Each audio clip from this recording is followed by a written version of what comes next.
ঢাকা মহানগরীতে ছিনতাই সহ বিভিন্ন অপরাধ বাড়ছে আর সেই সঙ্গে বাড়ছে আতঙ্ক। কিন্তু এই অপরাধ দমন করতে কি শুধু আইন শৃঙ্খলা বাহিনী যথেষ্ট, নাকি নাগরিকদেরও এগিয়ে আসতে হবে?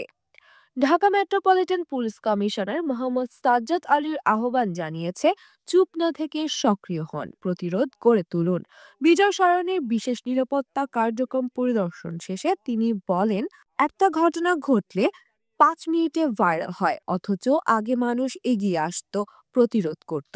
এখন সবাই মোবাইলে ভিডিও করতেই ব্যস্ত। আসুন সবাই মিলে অপরাধের বিরুদ্ধে রুখে দাঁড়াই।